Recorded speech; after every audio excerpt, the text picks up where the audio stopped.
Alex, excuse me, how many Pancoast tumors did you say you've seen in your career? Probably 6 or 8. That's it? In all these years? So what do you think the likelihood of any of us seeing one in practice is? Practice long enough, One? there's a good chance you might see one. And you never know. You just never know when you're going to see one. But because we're an aging population, and you know, there's just you always, when you have a smoker with neck and arm pain, you have to be, that's got to be the first thought. History, they smoke and they got neck and arm pain. Your first thought is, I really need to look at the apices really, really carefully. And I've seen them where the doctor didn't even look in the apex, they didn't even see it. And the whole apex is opacified. Yeah. And I've seen them, I have some of my file like that, where they destroyed the rib. And the youngest one was a 36-year-old. And she had destroyed part of T1, part of T2, and the second rib was completely destroyed. 36 years old. She was a smoker? She was a smoker?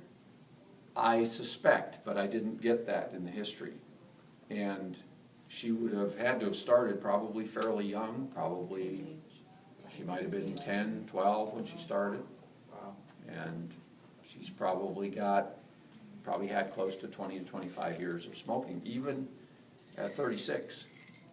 But she had no bone destruction 6 months previous. 6 months later, it's destroyed part of the second rib, part of T1 and part of T2. So this thing was just expanding and growing right into the adjacent bone.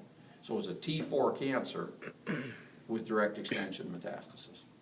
Will they just go in there and cut off the apical portion of the lung if it's not spread the bone yet? It's hard when it's gone into the bone like that.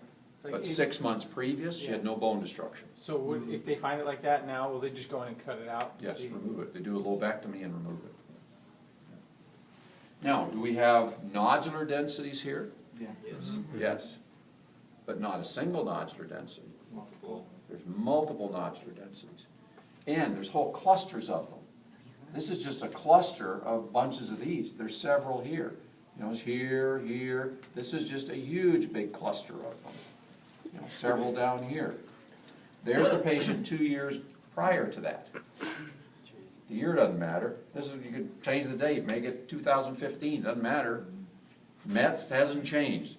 We don't change things like cars. We don't get a new model because it's 2015. Also, now we have a new type of metastasis. Metastasis doesn't look any different now in a lung than it did 100 years ago. It don't look any different. So you'd say, well, it's 1972, who cares? Nobody was even alive then. Yes, we were. We got along just fine. We didn't have cell phones, we didn't have internet, we didn't have personal computers, and we survived.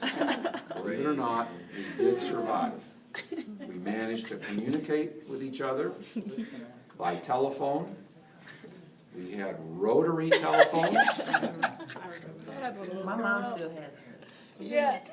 She uses Does she really? Because in Louisiana, like storms, like hurricanes and stuff, you need a.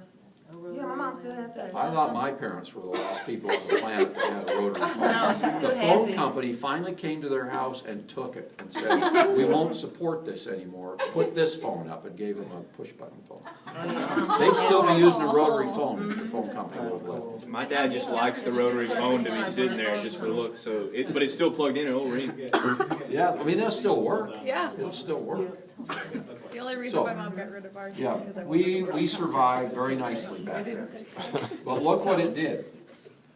See here? definitely grew. It's still there, isn't it? Yeah. But what did they do? They got In bigger. 2 years, they're growing and they're getting bigger. And metastasis, which is what this is, can be there for a long time before producing any symptoms. Because typically the tumors, they're not really painful themselves, but they displace air. As the tumor gets bigger and bigger, it's just pushing against the adjacent lung, and it's pushing the air out of the acinine. And so you just add all of these up and see how much, this patient's probably lost at least a third of their lung volume probably on each side. That'll give you dyspnea just by physical replacement of air volume. Now, it doesn't tell us where the primary is. And this was a very odd primary.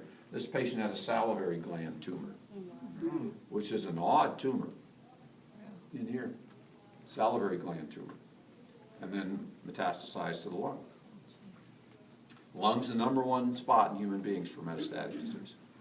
I mean, just look at the size of them, and look at how much blood is in your lungs at any given time. And we force it all basically down into single file through the capillaries. It's an ideal mechanism for just trapping cancer cells, isn't it? That's why it's so common to have mets in the lung. It's the #1 spot. Now look at this one.